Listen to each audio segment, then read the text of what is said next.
Please remain standing for the national anthem. This is Robert DeBrol. Oh, say, can you see by the dawn's early light what so proudly we hailed at the twilight's last gleaming, whose broad stripes and bright stars through the perilous fight o'er the ramparts we watched were so gallantly streaming.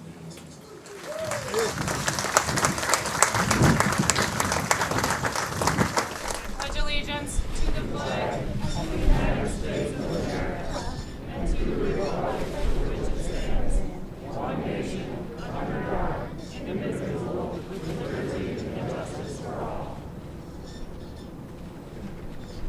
Thank you, Shannon and Robert.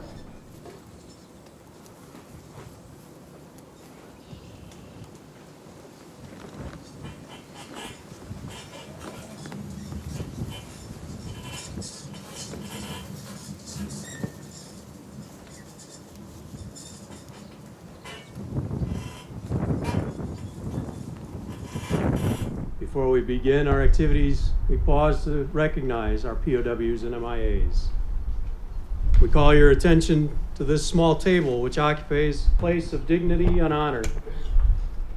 It is set for one, symbolizing the fact that members of our armed forces are missing from our ranks.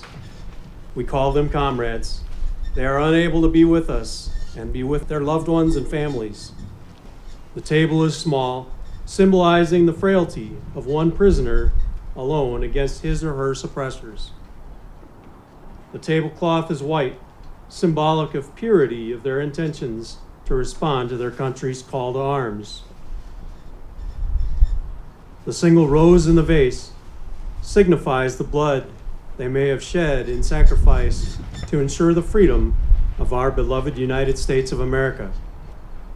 This rose also reminds us of the family and friends of our missing comrades who keep faith while awaiting their return. The red ribbon on the vase represents an unyielding determination for a proper accounting of our comrades who are not among us. A slice of lemon on the plate reminds us of their bitter fate. The salt sprinkled on the plate reminds us of the countless fallen tears of families as they wait. The glass is inverted. They cannot toast with us at this time. The chair is empty. They are not here.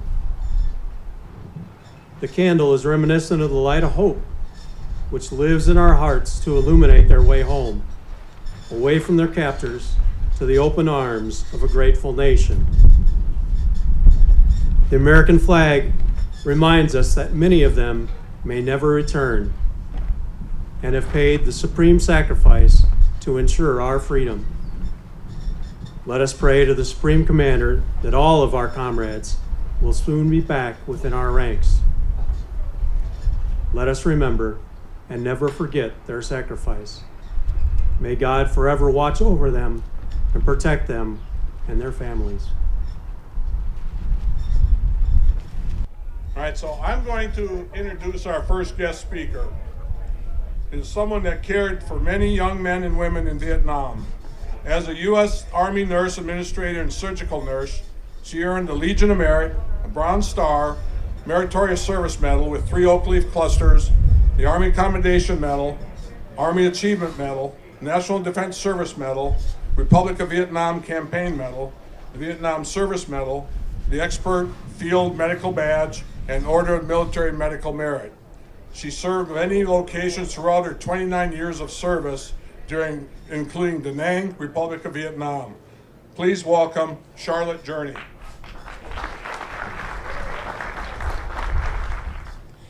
The majority of the military women were Army nurses who served in country between 1956 to 1973, when the last Army nurses left Vietnam. Some 5,000 Army nurses served in the conflict.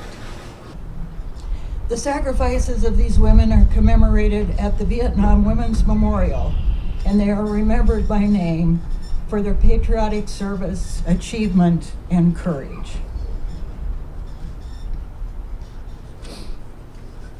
It now gives me great pleasure to introduce Commander Denise Rowan as our speaker. Now, as I was reading those Q&As that Maddie wrote, Gary McFall's interview ended with a very profound statement. And as I was trying to figure out what to write and what to say today, I read that statement and I can't think of anything better than what an anonymous writer wrote. And so I will quote that writer. "We share an unspoken bond with each other that most people don't experience and very few will understand. We speak very highly of our own branch of service, and we poke fun at the other branches.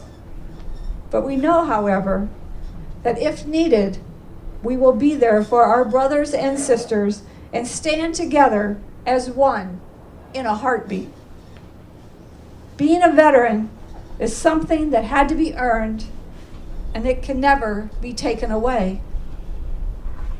It has no monetary value, but at the same time, it's priceless. People see a veteran and they say thank them for their service. And when we see each other, we give that little upward head nod and a slight smile, knowing that we have shared and experienced things that most people have not. So from myself to the rest of the veterans out there, I commend and thank you for all that you have done and sacrificed for our country. Try to remember the good times and make peace with the bad times. Share your stories. And as you share your stories and relive some not so good memories, please remember it is okay to ask for help. Asking for help is actually a sign of great strength. If you need help, ask for it.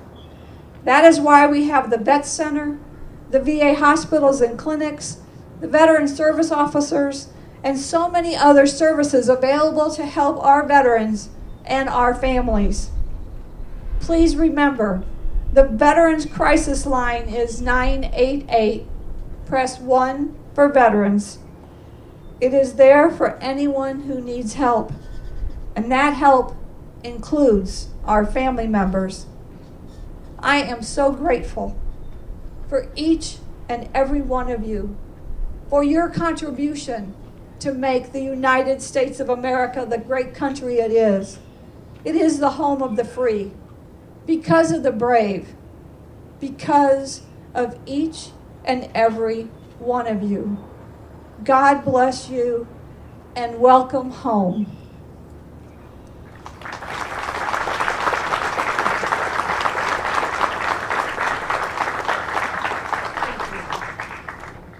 So, we couldn't do something like this without the volunteers in the city that stand behind us. And Fitchburg and Verona has done a great job standing behind us, and we really appreciate it. And we would like to present the city, both cities, with a gift of our appreciation. It's a bat from Cooperstown. Thanks for going to bat for our Vietnam veterans, June 25, 2023. Maybe none of them did.